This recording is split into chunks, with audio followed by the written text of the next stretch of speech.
little bit of an update on Eleanor, the Locost kit car that I've been rejuvenating over the last sort of few years. Still having issues with the running of the car, ongoing bits and pieces with either the bike carbs or even as it is now with the throttle bodies I've got on there. Just playing around with the ECU. Matt's giving me plenty of hand, just having to just try and get it running a bit better. Doesn't inspire confidence at the moment, so I've just got a few more things we're going to try and play around with. Maybe go back to the rolling road with the Webbers on now. Last time it was bike carbs, and maybe you can spread some light on it. So what I've been doing the last couple of weeks, apart from your test drive, is a few things I wasn't really happy with the vinyl covers, unfortunately. One of the things was that the actual lifter dot fixings were actually just self tappers. As you can see, they can put them in a little bit tighter, they may well stay fitted, but they can obviously wiggle around. So I've experimented with some threaded ones. You can either get 2 BA ones or end up finding 5mm. So what I've been doing is working my way around the car.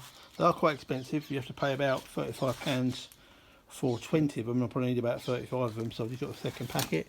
I've been putting threaded ones in, so the M5 ones I've been drilling and tapping the roll cage out.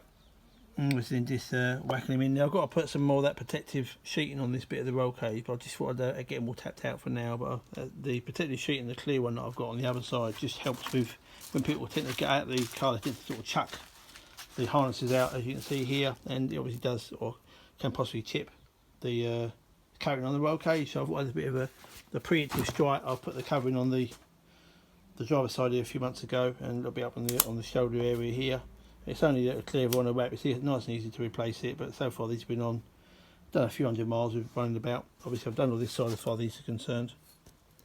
So yeah, that's one of the things. So basically what I've been doing with them is, this is what's been fitted, is these self tappers. So all them are coming out, and I'm well over halfway through. I'm putting in these ones, slightly different profile, as you can see. That's more of a rounded profile at the top.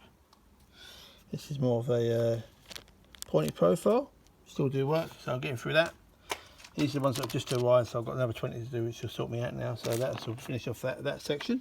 The other thing that I'm unfortunately been a little bit frustrated with is the lifter dot things will put quite way underneath the actual aero. So this being the front, they are quite way back, so they are quite hard. You can imagine to get off, because you have to sort of get behind them and try and lift them off.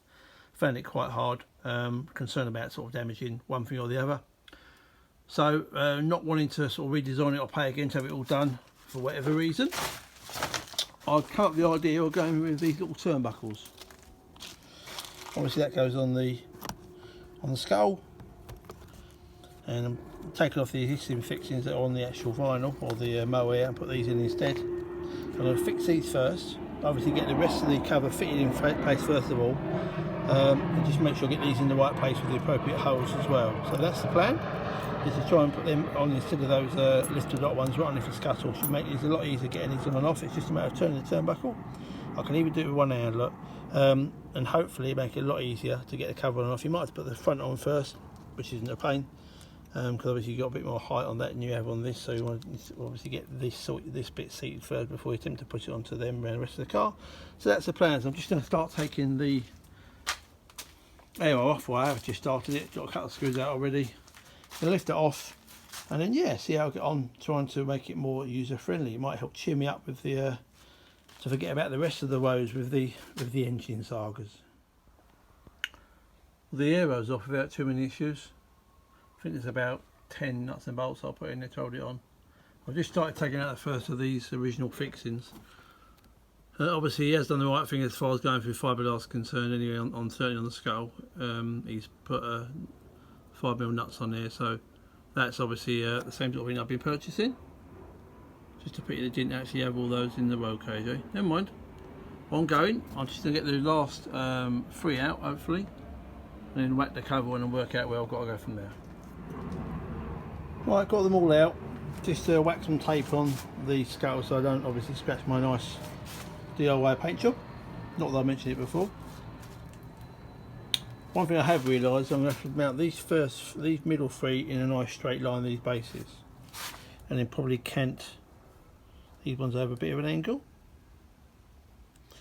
Obviously this end one here is quite quite close to the end, so I'll have to yeah, just ski it round. It'll be quite hard to get it to go there. So anyway, so yeah, I've got the plan right. Obviously these are the bases. They're going to have to go that way, like that, to line up obviously with that. They're slightly narrower than the existing base by a millimetre or so, but I dare say it won't be. This is going to be hidden under the scuttle anyway, unless I decide to go back to a screen eventually. So I don't think that will come out too bad. I've had to put quite a bit of stretch on the fabric. I've obviously zipped it all together again. As one, most of the time obviously it'll have passenger side on, driver side tucked around behind it. I've just popped through the original holes to get an idea. You have to pull this one, or this one to your centre, quite tight to get it to line up. So it was always a bit of a stretch. So I'm going to have to put this on definitely first before I put the rest of the car, attach the rest of the car. And obviously this one even struggles to line up at all. So definitely put that one on, probably that one on, maybe even the other one on the middle. So get them three in place, and then I can really decide where I want the outside ones to go. So yeah, obviously cut the fixings in these, cut the small screws. Probably going to try and maybe get a 3 or 4mm maybe through there. So yeah, I'll start with this one, put it dead over the existing hole, because this does actually line up with a bit of a tug.